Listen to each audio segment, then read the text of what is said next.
Pemirsa, keberangkatan jemaah haji gelombang pertama ke Tanah Suci sudah berlangsung hingga 24 Mei lalu dan saat ini sedang berlangsung keberangkatan gelombang kedua sampai 10 Juni mendatang. Pelaksanaannya menyisakan sejumlah catatan, terutama terkait jadwal penerbangan yang kerap terlambat atau delay. Teguran keras sudah disampaikan oleh dua kementerian untuk memastikan para jemaah haji mendapatkan pelayanan yang aman dan tepat waktu. Lalu apa saja evaluasi serta tindak lanjut yang sudah dilakukan agar tak lagi terlambat untuk melayani tamu Allah? Kami hadirkan data dan faktanya berikut ini untuk Anda. Di slide pertama ini pemirsa, kami menghimpun terkait dengan berbagai kejadian kendala atau keterlambatan terbang yang terpaksa ini harus dialami oleh para calon jemaah haji. Misalnya adalah pada keberangkatan kloter 5 embarkasi Makassar. Ini pesawat Garuda Indonesia dengan nomor GA1105 yang lepas landas pada tanggal 15 Mei lalu harus return to base atau kembali ke bandara keberangkatan karena terjadi kendala pada mesin pesawat yang sempat mengeluarkan percikan api. Videonya pun sempat viral ya kita saksikan di media sosial. Dan kejadian ini pun menyebabkan seluruh penumpang terpaksa harus kembali ke asrama haji sambil menunggu kesiapan pesawat pengganti dari kloter berikutnya. Kondisi ini pun akhirnya berimbas pada jadwal penerbangan berikutnya, yakni kloter 6 embarkasi Makassar dan juga beberapa penerbangan setelahnya karena solusi yang diambil adalah menggunakan penerbangan atau pesawat dari kloter setelahnya. Nah, berselang beberapa hari di kloter 15 embarkasi Makassar tepatnya, lagi-lagi terjadi keterlambatan berangkat hingga selama 6 jam. Kondisi ini disebabkan karena pendingin udara atau AC pada kabin pesawat tidak berfungsi dan para penumpang pun harus menunggu proses perbaikan sebelum akhirnya pesawat bisa lepas landas.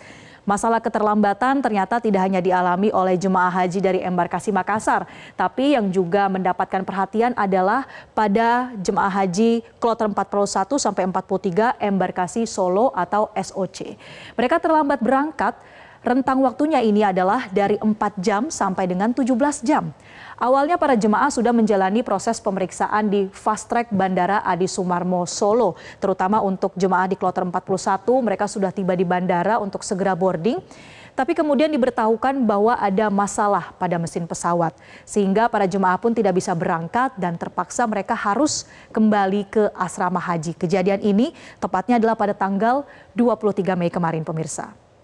Jadi apabila disimpulkan dari 3 contoh kejadian ini saja, ada sebetulnya 2 penyebab utama mengapa penerbangan haji kerap kali mengalami keterlambatan. Yang pertama ini karena adanya kerusakan mesin pesawat sehingga harus ada waktu dulu untuk memperbaiki mesin sebelum akhirnya para jemaah ini bisa masuk atau boarding dan lepas landas.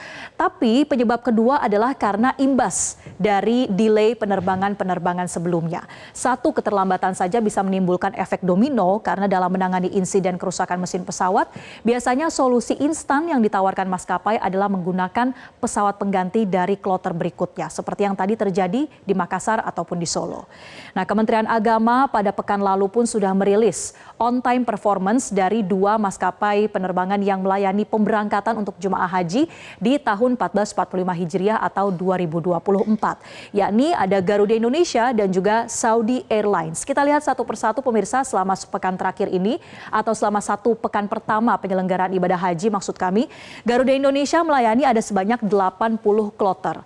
Dan untuk performance-nya ada 38 kloter atau sekitar 47% yang mengalami keterlambatan atau delay.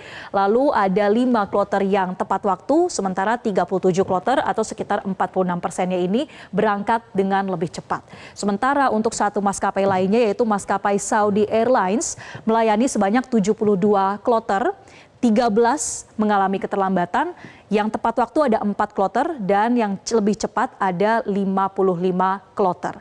Sehingga kalau di total dalam 1 pekan pertama keberangkatan ibadah haji ada 152 kloter yang mengalami keterlambatan. Ini cukup banyak pemirsa, ada 51 penerbangan jemaah haji yang terlambat. Terkait dengan performa angkutan haji ini dinilai tidak memuaskan oleh sejumlah pihak, terutama dari Kementerian Agama dan Kementerian Perhubungan. Teguran lisan ataupun tertulis ini sudah diberikan dan kita akan lihat pernyataan dari Direktur Layanan Haji Dalam Negeri Kementerian Agama Saiful Mujab pada 25 Mei kemarin. Ia mengatakan Kementerian Agama sudah mengambil sikap tegas dan menegur agar dalam memberangkatkan jemaah haji tidak delay. Kemudian pesawat juga harus tersedia tersedia sesuai dengan kloter, sudah dilayangkan surat teguran, bahkan memberikan teguran tertulis maupun secara lisan kepada pihak Garuda Indonesia. Sementara kalau dari Menteri Perhubungan Budi Karya Sumadi ini juga sudah mengatakan bahwa sudah diterbitkan adanya surat teguran untuk maskapai Garuda Indonesia. Kita lihat apa saja poin-poin teguran dari Kementerian Perhubungan. Bahwa kami mencatat dalam teguran Kementerian Perhubungan ini ada 3 poin ya pemirsa. Yang pertama ini Garuda Indonesia diminta untuk memprioritaskan program nasional angkutan haji 2024. Kemudian juga agar Garuda Indonesia bisa segera menyusun rencana mitigasi dan melaporkan langkah pemulihan keterlambatan ke Dirjen Perhubungan Udara. Dan yang ketiga, Garuda Indonesia diminta untuk meningkatkan pengawasan kondisi pesawat yang digunakan selama angkutan haji 2024. Ini lagi-lagi karena proses keberangkatan masih akan berlangsung sampai tanggal 10 Juni, belum lagi untuk nanti proses kepulangan sampai ke tempat-tempat debarkasi setiap kloter jemaah haji. Nah, menanggapi berbagai teguran yang sudah diberikan oleh 2 kementerian ini pemirsa, serta keluhan dari publik juga, maskapai Garuda Indonesia sudah memberikan pernyataan atau permintaan maaf. Pada Senin 27 Mei kemarin, dalam siaran pers, Direktur Utama Garuda Indonesia Irfan Setiaputra menyampaikan permohonan maaf atas ketidaknyamanan yang dialami oleh calon jemaah haji. Dirut Garuda Indonesia juga menjelaskan kondisi yang kerap menyebabkan keterlambatan penerbangan. Apa katanya? Kita lihat di sini bahwa tidak dapat dipungkiri terdapat beberapa catatan krusial keterlambatan penerbangan pada sejumlah kloter dari beberapa embarkasi, salah satunya dikarenakan adanya sejumlah penyesuaian jadwal penerbangan pada kloter keberangkatan dari embarkasi Makassar beberapa waktu lalu. Jadi memang kejadian-kejadian yang kami himpun di awal pemaparan ini pemirsa diakui oleh pihak Garuda Indonesia, dan dalam rilis ini pihak Garuda Indonesia juga menjelaskan perbaikan apa saja yang sedang dijalankan. Kami mencatat ada 4 poin koreksi yang tengah dilakukan oleh Garuda Indonesia. Di slide berikutnya ini kita lihat bahwa Garuda Indonesia melakukan inspeksi berlapis dari kesiapan armada, sekaligus juga melakukan peningkatan pengawasan yang melibatkan berbagai stakeholder untuk memastikan aircraft readiness atau kesiapan dari armada. Kemudian pihak Garuda Indonesia juga terus berkomitmen untuk menyediakan adanya armada cadangan pada berbagai embarkasi. Hal ini kalau kita lihat cukup menjawab ya dari pernyataan Kementerian Agama tadi bahwa meminta agar pesawat bisa tersedia sesuai dengan kloternya. Dan bukan hanya dari sisi pencegahan saja, tapi Garuda Indonesia dalam rilisnya juga menjamin bahwa akan ada program service recovery yang konsisten bagi seluruh calon jemaah haji. Service recovery ini adalah suatu bentuk penanganan untuk setiap ketidakpuasan yang dirasakan oleh para pelanggan atau penumpang pesawat Garuda Indonesia. Nah, dari langkah-langkah perbaikan ini, masalah ketepatan waktu serta kesiapan pesawat nampaknya cukup menjadi fokus dari maskapai Garuda Indonesia. Kalau berbicara soal kompensasi, berkaca dari kejadian seperti yang dialami di embarkasi Solo, disebutkan bahwa pihak Garuda Indonesia juga berjanji akan memberikan kompensasi untuk para jemaah haji meskipun belum dijelaskan secara detail apa dan kapan kompensasi delay ini akan diberikan. Keluhan-keluhan soal performa angkutan haji ini pemirsa juga mendapat perhatian dari Komisi 8 DPR RI.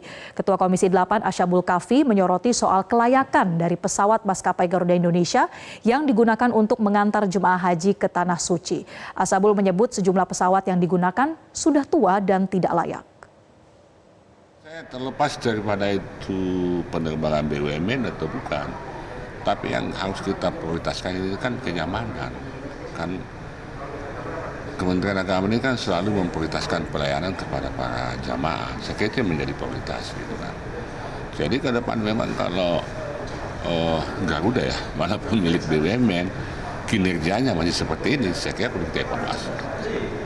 Terutama terkait kondisi pesawat sendiri ya Pak? Utamanya karena itu menyangkut masalah nyawa, menyangkut masalah keselamatan penumpang, itu harus menjadi prioritas kita gitu. Memang untuk yang gelombang 2 itu dampak dari keterlambatan itu tidak langsung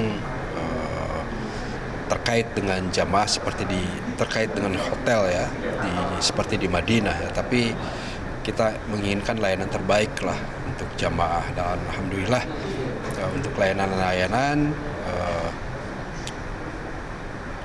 selama ini cukup baik respons jamaah untuk hotel, catering, dan lain-lain karena kita siapkan dengan sebaik mungkin. Jelajahi cara baru mendapatkan informasi. Download Metro TV Extend sekarang.